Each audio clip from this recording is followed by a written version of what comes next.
വാർത്ത അല്ലെങ്കിൽ സർക്കാരിനെയോ ജനപ്രതിനിധികളെയോ വിമർശിക്കുന്ന ഒരു പോസ്റ്റ് നിങ്ങളുടെ സോഷ്യൽ മീഡിയ ഫീഡിൽ പൊടും തന്നെ അപ്രത്യക്ഷമാകുന്നു. ആ പോസ്റ്റിന്റെ സ്ഥാനത്ത് കാണാൻ സാധിക്കുന്നത് റെസ്ട്രിക്റ്റഡ് പെർസ്യൂവന്റ് ടു ലീഗൽ റിക്വയർമെന്റ്സ് എന്നായിരിക്കും.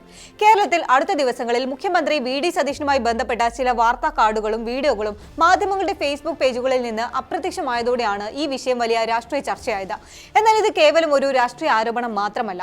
ഇന്റർനെറ്റിൽ നമ്മൾ കാണുന്നതും ഷെയർ ചെയ്യുന്നതുമായ വിവരങ്ങൾക്ക് മേൽ ആർക്കാണ് അധികാരമെന്ന വലിയ ചോദ്യമാണ് ഉയർത്തുന്നത്. ഒരു സംസ്ഥാന സർക്കാരിനോ കേന്ദ്രത്തിനോ സോഷ്യൽ മീഡിയയിലെ വാർത്തകളോ പോസ്റ്റുകളോ ഇങ്ങനെ നിമിഷങ്ങൾക്കകം നീക്കം ചെയ്യാൻ സാധിക്കുമോ? എന്താണ് ഇതിന് പിന്നിലെ യഥാർത്ഥ നിയമങ്ങൾ? വിശദമായി പരിശോധിക്കാം. സ്വാഗതം ഇൻഡെപ്തിലേക്ക്.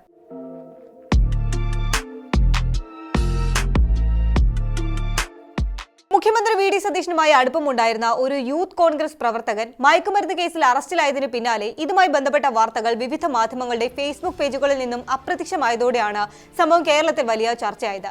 ലീഗൽ റിക്വയർമെന്റ്സ് അഥവാ നിയമപരമായ കാരണങ്ങളാൽ തടഞ്ഞു എന്ന് പറയുമ്പോൾ ഏത് നിയമം, ഏത് വകുപ്പ്, ആരാണ് ഈ ഉത്തരവിട്ടത്? ആ പോസ്റ്റ് തടയാൻ എന്താണ് കാരണം? ഇതൊന്നും ഒരു സാധാരണ പൗരന് അറിയാൻ കഴിയുന്നില്ല. ചോദ്യം ചെയ്യാൻ സംവിധാനങ്ങളുമില്ല. മുൻപ് ഏപ്രിൽ മാസത്തിൽ മീഡിയ വണിന്റെ ഫേസ്ബുക്ക് പേജ് ഇതുപോലെ ഒരു മുന്നറിയിപ്പുമില്ലാതെ അപ്രത്യക്ഷമായിരുന്നു. അന്ന് ആരാണ് ഇതിന് പിന്നിലെ അതോറിറ്റി എന്നും എന്താണ് കാരണമെന്നും വെളിപ്പെടുത്തിയില്ലെങ്കിലും കോടതിയിൽ കേസ് നൽകിയതിനു ശേഷം പേജ് തിരികെ ലഭിക്കുകയായിരുന്നു. ഇത്തരം സാഹചര്യങ്ങളിൽ വിവരാവകാശ നിയമം വഴി ചോദിച്ചാലും രഹസ്യ സ്വഭാവത്തിന്റെ മറവിൽ ഉത്തരങ്ങൾ മറച്ചുവെക്കപ്പെടുകയാണ് ചെയ്യുന്നത്. പലപ്പോഴും മനുഷ്യർ പരിശോധിച്ചല്ല ഇത്തരം നിയന്ത്രണങ്ങൾ സോഷ്യൽ മീഡിയ പ്ലാറ്റ്ഫോമുകളിൽ നടത്തുന്നത്, മറിച്ച് ഓട്ടോമേറ്റഡ് സിസ്റ്റം വഴിയുള്ള ബ്ലോക്കിംഗ് ആണ്. ഒരു പ്രത്യേക കോണ്ടന്റിന്റെ ഹാഷ് ഒരിക്കൽ ബ്ലോക്ക് ചെയ്യപ്പെട്ടാൽ പിന്നീട് വരുന്ന സമാനമായ എല്ലാ പോസ്റ്റുകളും ഓട്ടോമാറ്റിക്കായി സിസ്റ്റം നീക്കം ചെയ്യും. അതായത് ഒരൊറ്റ ഉത്തരവ് കൊണ്ട് ആയിരക്കണക്കിന് പോസ്റ്റുകൾ താനെ അപ്രത്യക്ഷമാകുന്നു. ഭരണകർത്താക്കൾക്കെതിരെയോ സർക്കാരിനെതിരെയോ പോസ്റ്റുകൾ വരുമ്പോൾ തനിയെ അപ്രത്യക്ഷമാകുന്ന രീതിയിൽ അൽഗോരിതങ്ങൾ പ്രവർത്തിക്കുന്നുണ്ടോ എന്ന സംശയവും ഇതോടൊപ്പം ഉയരുന്നുണ്ട്. കേരളത്തിൽ ചില മാധ്യമ സ്ഥാപനങ്ങളുടെ പോസ്റ്റുകൾ മാത്രം അപ്രത്യക്ഷമായത് കേവലം അൽഗോരിതത്തിന്റെ യാദൃശ്ചികമായ പിഴവ് മാത്രമാണെന്ന് കരുതാനാകില്ലെന്നാണ് വിദഗ്ധർ ചൂണ്ടിക്കാട്ടുന്നത്. ഇന്ത്യയിൽ ഓൺലൈൻ കോണ്ടന്റ് ബ്ലോക്ക് ചെയ്യാനുള്ള ഔദ്യോഗിക നിയമം വഴി നേരത്തെ IT ആക്ടിലെ സെക്ഷൻ 69A ആയിരുന്നു. ഇതിൽ വ്യക്തമായ സുരക്ഷാ മാനദണ്ഡങ്ങൾ ഉണ്ടായിരുന്നു. ഒരു ഉദ്യോഗസ്ഥൻ എഴുതി തയ്യാറാക്കിയ ഉത്തരവ് നൽകണം, കാരണം രേഖപ്പെടുത്തണം, ഒരു പ്രത്യേക റിവ്യൂ കമ്മിറ്റി ഇത് പരിശോധിക്കണം. 2015 ശ്രേയാ സിംഗൽ കേസിൽ സുപ്രീം കോടതി സുരക്ഷാ വ്യവസ്ഥകൾ ഉറപ്പുവരുത്തിയതുമാണ്. എന്നാൽ 2024 ഒക്ടോബറിൽ കേന്ദ്ര ആഭ്യന്തര മന്ത്രാലയത്തിന് കീഴിലുള്ള Indian cyber crime coordination centre ഒരു പുതിയ സംവിധാനം കൊണ്ടുവന്നു, സഹ്യോഗ് പോർട്ടൽ. പോലീസിനും സംസ്ഥാന സർക്കാരുകളിലെ നോഡൽ ഓഫീസർമാർക്കും കേന്ദ്ര ഇൻവെസ്റ്റിഗേഷൻ ഏജൻസികളിലെ ഉദ്യോഗസ്ഥർക്കും സോഷ്യൽ മീഡിയ പ്ലാറ്റ്ഫോമുകളുമായി നേരിട്ട് ബന്ധപ്പെട്ട് കോണ്ടന്റ് നീക്കം ചെയ്യാൻ അപേക്ഷ നൽകാനുള്ള ഒരു ഏകീകൃത ഓൺലൈൻ സംവിധാനമാണിത്. ഒഴിവാക്കേണ്ട പോസ്റ്റിന്റെ ലിങ്കോ URL അടിച്ചു നൽകിയാൽ 3 മണിക്കൂറിനകം അത് നീക്കം ചെയ്യാനുള്ള നിർദ്ദേശം നൽകാൻ ഇതിലൂടെ സാധിക്കും. ഗൂഗിൾ, മെറ്റ, ടെലിഗ്രാം, ഷെയർചാറ്റ് തുടങ്ങി 60-ലധികം കമ്പനികൾ ഇതിൽ രജിസ്റ്റർ ചെയ്തിട്ടുണ്ട്.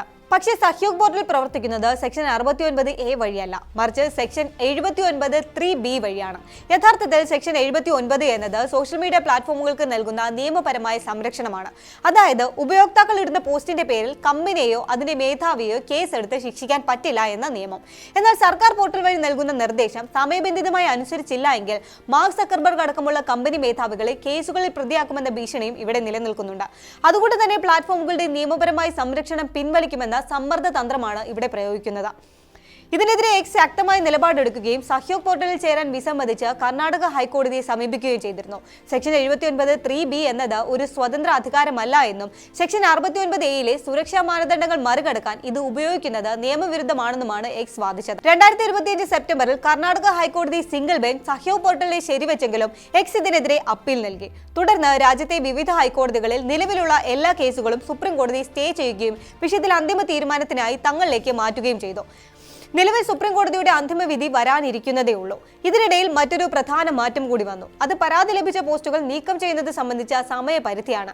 മുൻപൊരു പോസ്റ്റും നീക്കം ചെയ്യാൻ പ്ലാറ്റ്ഫോമുകൾക്ക് 36 മണിക്കൂർ സമയം ലഭിച്ചിരുന്നെങ്കിൽ 2026 ഫെബ്രുവരിയിൽ IT മന്ത്രാലയം അത് കുത്തനെ വെട്ടിക്കുറച്ചു. സാധാരണ കോണ്ടന്റുകൾ നീക്കാൻ 3 മണിക്കൂർ, ഗുരുതരമായ കുറ്റകൃത്യങ്ങളോ ലൈംഗിക ചൂഷണങ്ങളോ അടങ്ങിയ കോണ്ടന്റുകൾക്ക് 2 മണിക്കൂർ. ഇങ്ങനെയാണ് പുതിയ സമയക്രമം. ഇത് ഭാവിയിൽ 1 മണിക്കൂറായി കുറയ്ക്കാനും ആലോചനയുണ്ട്. 3 മണിക്കൂറിനുള്ളിൽ ഒരു പോസ്റ്റ് നിയമപരമായി ശരിയാണോ എന്ന് പരിശോധിച്ച് തീരുമാനമെടുക്കാൻ മനുഷ്യർക്ക് സാധിക്കില്ല. അതുകൊണ്ട് മെറ്റ പോലുള്ള കമ്പനികൾ തങ്ങളുടെ അൽഗോരിതം ഉപയോഗിച്ച് കണ്ണടച്ച അത്തരം പോസ്റ്റുകൾ ഓട്ടോമാറ്റിക്കായി നീക്കം ചെയ്യുന്നു. സോഷ്യൽ മീഡിയ കമ്പനികൾ പ്രവർത്തിക്കുന്നത് നഷ്ടസാധ്യത ഒഴിവാക്കുക എന്ന തത്വത്തിലാണ്. ഒരു പോസ്റ്റ് തെറ്റായി നീക്കം ചെയ്താൽ കമ്പനിക്ക് വലിയ നഷ്ടമൊന്നുമില്ല. എന്നാൽ സർക്കാരിന്റെ ഉത്തരവ് അനുസരിക്കാതെ വെച്ചാൽ വിചാരണയും സാമ്പത്തിക പിഴയും നേരിടേണ്ടി വരും. അതുകൊണ്ട് സംശയം തോന്നിയാൽ നീക്കം ചെയ്യുക എന്ന നയമാണ് അവർ സ്വീകരിക്കുന്നത്. എല്ലാ സംഭവങ്ങളും ഗൂഢാലോചന ആകണമെന്നില്ല. പലതും അൽഗോരിതത്തിന്റെ പിഴവുമാകാം.